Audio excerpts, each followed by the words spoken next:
ايه رأيكم بقى في الجمال والحلاوة دي وأحلى حبة كبسة باللحمة الضاني كده، وأحلى صوص كده بقى يتاكل معاه صوص الدقوس. يلا بينا نشوف اللحمة دي استوت ازاي وبقت كده زبدة مع شوية الرز، ويلا بينا نشوف المقادير. يلا بينا نشوف مكونات سلطة مكونات الكبسة باللحمة الضاني. متنسوش اللايك والشير والكومنت الجميلة، نصلي على سيدنا محمد عليه أفضل الصلاة والسلام. ويلا بينا نشوف حطيت ايه في الحلة. حطيت كده حوالي من 3 معالق زيت، معلقتين سمنة كده، يا سلام بقى لو سمنة بلدي. وهبتدي بقى انزل باللحمة واديها تشويحة حلوة جدا جدا جدا. يبقى أنا نزلت بالمادة الدهنية زيت وسمنة، او اللي انت حابة تحطيه حطيه. هنزل باللحمة بقى، ممكن لحمة ضاني، لحمة كندوز، اي نوع لحمة. بس انا المرة دي عاملاها باللحمة الضاني، تبقى ايه بقى طعمها زي العسل. متنسوش اللايك والشير والكومنت الجميل لقناتي وصفة شيماء، بقدم فيها الوصفات فقط لا غير، احلى وصفات. معايا بقى لومي، هنا لومي مجفف، معايا قرفة، وهي المفروض بتبقى قرفة عيدان، بس انا بصراحة ما عنديش ومش هقف عليها. بس هي عملت كبسة بالعرفة السجار، خلاص بالقرفة السجار او العيدان بتاعة القرفة. خلاص حطيت كده ليمونتين مجففين، وانا الليمون ده مجففاه عندي وعاملاه لومي مجفف. وحطيت قرن فلفل كده زي ما انتوا شايفين، وهبتدي اشوح كل اللي انتوا شايفينه ده مع بعض. مفروض تحطي 2 عود سيجار قرفة، يكونوا حصى، ما يكونوش بودرة، بس انا مش موجود عندي. حطيت رشة بهارات كبسة، حطيت رشة بهارات حطيت رشة فلفل اسمر. وشوحت اللحمة جامد جدا جدا جدا جدا. نزلت ببصلاية كده وسط، وهبتدي ايه اشوح البصلاية مع اللحمة. دي طريقة الكبسة السهلة البسيطة، يعني لو فيها تغييرات بسيطة بس طعمها حلو جدا وجميلة. اللهم صل وسلم على سيدنا محمد عليه أفضل الصلاة والسلام. هبتدي بقى أنزل بكوبايتين مية كده يغلوا مع اللحمة والبهارات، اللي هو القرفة والبهارات الكبسة واللومي وقرن الفلفل ورشة الفلفل الأسمر. وهسيبها على النار لغاية لما اللحمة تستوي 3/4 سوا.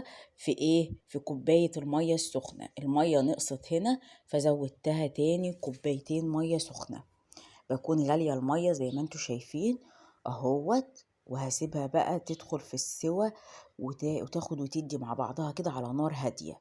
زودت لها بقى المية علشان مية بتغلي يا جماعة. زودت لها المية علشان تاخد السوا بتاعها، عشان اسقط فيها الرز اهو زي ما انتوا شايفين. انا موطية النار وهي بتغلي بتبقبق كده. لا إله إلا الله سيدنا محمد رسول الله عليه أفضل الصلاة والسلام. يلا بينا بقى، شايفين الجمال والحلاوة. هنا اللحمة دخلت في السوا وبدأت بقى ايه انها تستوي كده. فيلا بينا نشوف هنكمل ايه مع بعض. كل ما المية كانت بتنقص معايا كنت بزودها كوباية مية سخنة. كل ما المية تنقص معايا بزودها كوباية مية سخنة علشان اللحمة تستوي فيها. تعالوا بقى هنا شوفوا اللحمة كده مستوية، شايفين ما شاء الله دخلت في السوا اهيت.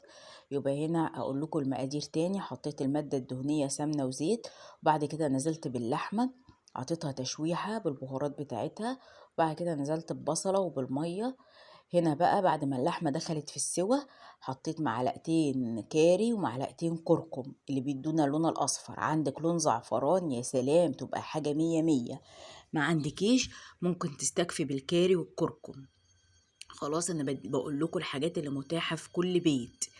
لو عندك لون زعفران حطيه بيبقى جميل، عندك كاري عندك كركم برضو بيبقى اهو يا حبايبي. ابتديت بقى اغسل الرز وهسقط الرز. هديها غلوتين بالكاري والكركم الاول، وبعد كده هبتدي انزل بالرز زي ما انتوا شايفين. ممكن تطلعوا منها شوربة في الوقت ده، تاخدي منها كده مغرفتين 3 او طبق شوربة. وبعد كده غسلت الرز المصري العادي، مش رز بسمتي يا جماعة، الرز المصري العادي بتاعنا خالص. وهبتدي بقى ايه اقلب الرز كده في الشوربة او في المية بتاعت اللحمة. وهسيبها بقى تستوى كده. اول ما تغلي هسيبها على نار هادية اهو. بصوا ما شاء الله احلى كبسة، طعمها حلو جدا جدا جدا جدا. ويلا بينا بقى نغرفها. قدمتها مع صوص الدقوس او سلطة الدقوس. هتلاقوني منزلاها الروتين اللي بعده على طول. سلطة الدقوس بتتقدم مع الكبسة بصوا ما شاء الله الرز مفلفل ومش معجن. ما شاء الله تسلم ايدك يا بنتي يا شوشو. انا عارفه ان الكبسه ممكن يكون فيها حاجات مختلفه، بس انا عملتها على طريقتي بالمكونات اللي موجوده عندي. طعمها حلو جدا وممتازه. متنسوش اللايك والشير والكومنت الجميل. ايه رايكم بقى في احلى كبسه باللحمه الضاني؟ وده صوص الدقوس هنزله لكم ان شاء الله الروتين اللي جاي على طول، او الوصفه اللي جايه على طول. سلطه الدقوس. متنسوش اللايك والشير والكومنت الجميل. يلا جربوا الكبسة بتاعتي باللحمة الضاني او بأي نوع لحمة، ولو فيها تغيرات بسيطة ان شاء الله هتلاقوا طعمها حلو جدا.